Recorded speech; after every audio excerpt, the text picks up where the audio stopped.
There was an old apartment building in Japan that was 7 stories high. The apartments were very small and decrepit, and the building had no elevator. There was only a large, dilapidated wooden staircase that spanned 7 flights of stairs. Each one had 7 steps. On the first floor of the building, there was a 1-room apartment, directly opposite the staircase. The landlord who owned it had a hard time finding tenants to stay in the apartment. Whenever he managed to rent it out, the tenant would suddenly leave, without ever giving an explanation. Every tenant left less than 1 week after renting the room. One day, a young man came to look at the vacant apartment. He was a college student and didn't have very much money.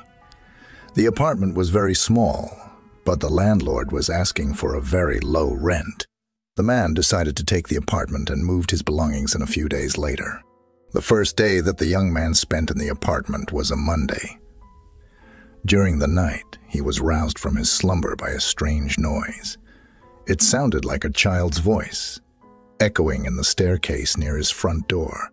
"I have reached the first step on the wooden staircase," said the voice. "What is a child doing out of bed at this time of night?" The man wondered to himself.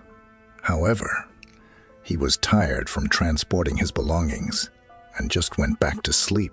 The next night, he was again awakened by the same voice, calling out, "2 steps on the wooden staircase. Have I climbed?" On Wednesday night, the voice cried, "3 steps on the wooden staircase. Have I climbed?" The man jumped out of bed and ran to the front door.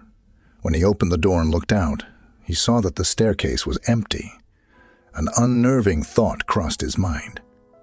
Could it be possible that the staircase is haunted?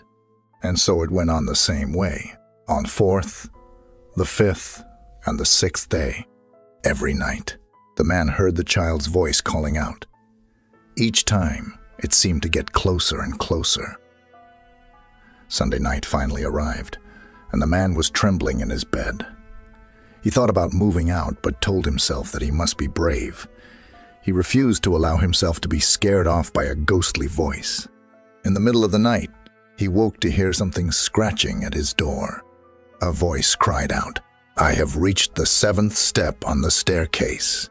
A shiver ran down the man's spine as he heard his locked front door swing open. The next morning, the landlord arrived to collect the rent. When he knocked on the apartment door, there was no answer. Suspicious about the whole situation, he took out his spare key and let himself in.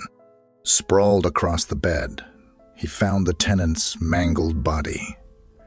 His face bore an expression of unimaginable fear. The police came and examined the body, but no cause of the death could be determined. It seemed as if the man had been scared to death.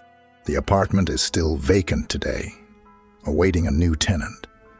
Over the years, all of the previous residents have fled before the week is through. They all say they left because they feared what might happen when the voice reached the 7th step. There are only 2 people who knows the answer: the dead man and the unspeakable thing that climbs the wooden staircase every night. In the heart of rural Romania, hidden away from the prying eyes of civilization, stood a desolate and ancient abbey known as the Covenant of the Holy Shadows. For centuries, this place had been shrouded in a sinister history, and whispers of unspeakable horrors haunted its crumbling halls. It was a place where darkness thrived, and faith was tested, and it was in this forsaken abbey that our story begins. Sister Isabella, a young and dedicated nun, received a mysterious letter one rainy evening. It was an urgent summons from the Vatican, calling her to investigate a series of disturbing events that had taken place at the Covenant of the Holy Shadows. Sister Isabella had a reputation for her unwavering faith and fearless determination, qualities that made her the perfect candidate for this perilous mission. Arriving at the abbey, Sister Isabella was greeted by Father Gabriel, a seasoned exorcist with a haunted past. He had been summoned by the Vatican as well, and together they were tasked with uncovering the truth behind the malevolent force that had plagued the Covenant for centuries. As they delved deeper into the Abbey's history, they discovered that it was originally built in the 13th century by a sect of rogue monks who had fallen into the clutches of forbidden sorcery. These monks, led by the enigmatic Abbot Malachi, had made a pact with a demon, granting them unholy powers and cursing the Abbey for all eternity. The Abbey's dark past came to life as Sister Isabella and Father Gabriel witnessed apparitions of tormented souls and heard chilling whispers echoing through the empty halls. They uncovered forbidden texts, hidden beneath the Abbey, filled with incantations that unleashed demonic entities upon the living. As they fought to unravel the sinister mysteries of the Covenant, Sister Isabella and Father Gabriel were relentlessly pursued by the malevolent spirit of Abbot Malachi. The entity grew stronger with each passing day, feeding on the fear and doubt of the living, and it would stop at nothing to protect the Abbey's dark secrets. Amidst the chaos and terror, Sister Isabella and Father Gabriel discovered that the key to dispelling the malevolent force was hidden within a sacred relic, the Sigillum Obscurum, an artifact of immense power that could either save them or damn them forever. Their battle against the relentless evil that inhabited the Covenant of the Holy Shadows reached its climax in the Abbey's catacombs, where they confronted Abbot Malachi in a harrowing showdown. With unwavering faith and the power of the Sigillum Obscurum, they managed to banish the malevolent spirit back to the depths of hell, sealing the Abbey's dark past once and for all. As the dawn broke over the Covenant of the Holy Shadows, Sister Isabella and Father Gabriel knew that their harrowing journey had come to an end. They had faced unimaginable horrors, but they had emerged victorious, having reaffirmed their faith in the face of unspeakable evil. The Abbey was finally at peace, and its dark secrets would remain buried forever, hidden from the world. Sister Isabella and Father Gabriel left the Covenant behind, knowing that the darkness that had plagued it for centuries would trouble them no more. And as they walked away from that desolate place, the sun broke through the clouds, casting a warm and hopeful light on their path, a symbol of the enduring power of faith in the face of darkness. One summer, a girl moved into the house next door. She lived with her mother, and they were quite poor. Her father had abandoned them years before. She was new in town and found it hard to adjust. Although we both came from different backgrounds, she and I got to be friends. We were not very close friends, but I often visited her house, and we would talk. The moment I laid eyes on her, I knew she was the perfect girl for me.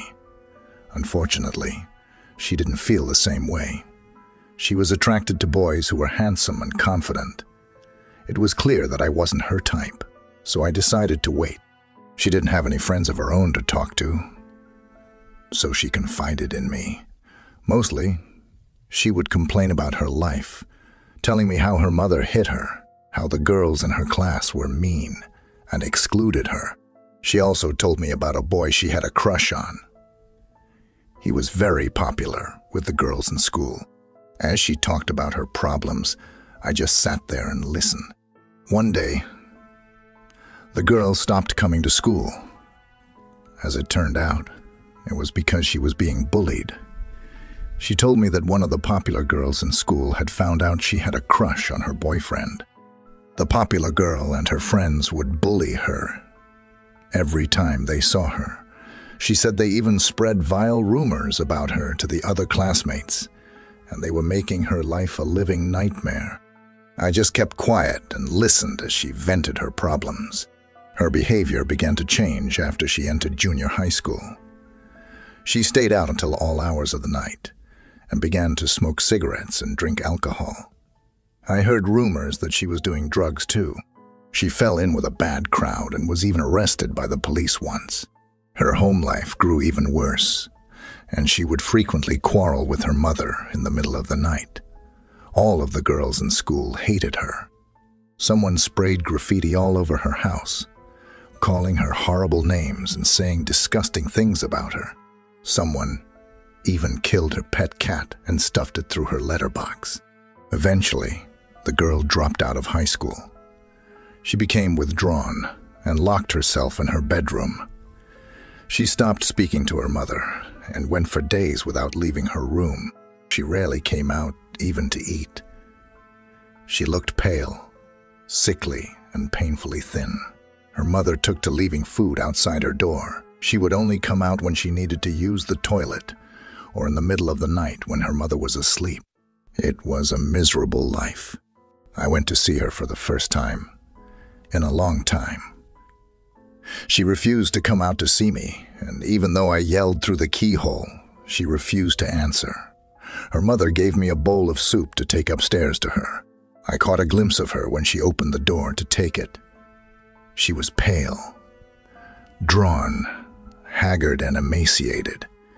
She looked like a wet rag that had been wrung out. I went to see her every day. After a while, the girl began talking to me through the door. She told me how she was constantly fighting with her mother, and all of her old friends had forgotten about her. She told me how she had fallen in with a bad crowd and went out with them at night, stealing, doing drugs, and getting into trouble. She told me she was caught shoplifting by the police, and she had a criminal record. She told me how her mother tried to help her at first, but when she wouldn't listen, her mother flew into a rage and beat her. Her life had become unbearable. She wanted to die, and she told me she had tried to commit suicide, many times by slitting her wrists. Just like the old days, she continued to talk on, and I just listened. Whenever she asked for my opinion, I just shrugged or made some innocuous remark. As time went by, the girl's mood gradually began to brighten. She even decided to come out of her room. It seemed like things were getting better and the future was looking positive. Anama broke down in tears and thanked me profusely. One day, the girl went up to the roof of an apartment building in the neighborhood and jumped off. The building wasn't very high, and she landed in the shrubbery. That was probably what saved her life. However, her spinal cord was injured in the fall, and she was paralyzed from the neck down. The doctors said she would spend the rest of her life in a wheelchair. When she got out of hospital, I went to see her. She was lying in her bed, unable to move. She apologized to me over and over, and she couldn't stop crying. She said she wished she didn't survive the fall and told me she was sorry for all the trouble she had caused me and her mother. I tried to soothe her and stop her crying, but it's hard to comfort someone when they are lying down. I embraced her awkwardly. She was weeping so much that her whole body was shaking. She couldn't even wipe away her own tears. As I held her in her arms, I asked her to marry me. She was like, "Really? Are you serious? Me? Really?" She couldn't believe that anyone would want her. I had to propose to her several times before she would believe I really meant it. She cried so hard, her tears ran dry. I tried to reassure her and told her I wanted to marry her because I had always loved her. She was the perfect girl for me. She always had been.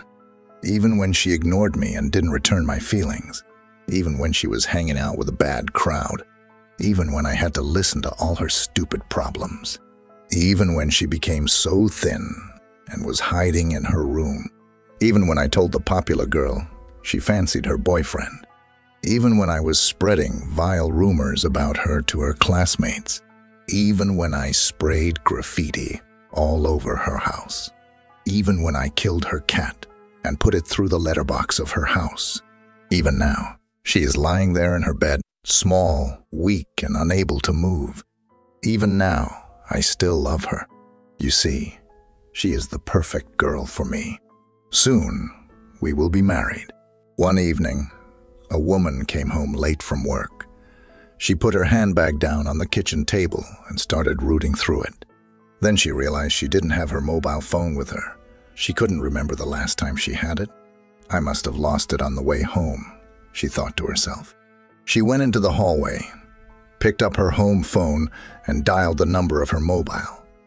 The phone rang for a long time, and then someone picked it up, but they didn't say anything. "Hello?" said the woman. There was no answer, but she could hear someone breathing on the other end. "Hello? Can you hear me?" she said. There was still no answer, but the breathing got heavier. "Hello? Can you hear me?" the woman asked again. Then, in a low voice, the person on the other end said, "I hear you."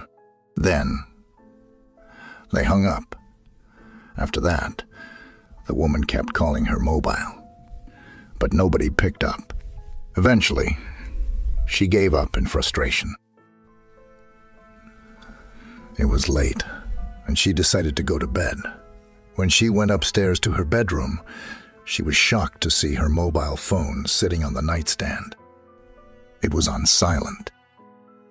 A man went to a hotel and walked up to the front desk to check in. The woman at the desk gave him his key and told him that on the way to his room, there was a door with no number that was locked and no one was allowed in there. Especially no one should look inside the room under any circumstances. So, he followed the instructions of the woman at the front desk, going straight to his room and going to bed. The next night, his curiosity would not leave him alone about the room, with no number on the door. He walked down the hall to the door and tried the handle. Sure enough, it was locked. He bent down and looked through the wide keyhole. Cold air passed through it, chilling his eye. What he saw was a hotel bedroom, like his, and in the corner was a woman whose skin was completely white. She was leaning her head against the wall, facing away from the door. He stared in confusion for a while. He almost knocked on the door out of curiosity, but decided not to. He crept away from the door and walked back to his room. The next day, he returned to the door and looked through the keyhole. This time, all he saw was red. He couldn't make anything out besides a distinct red color. Perhaps the inhabitants of the room knew he was spying the night before and had blocked the keyhole with something red.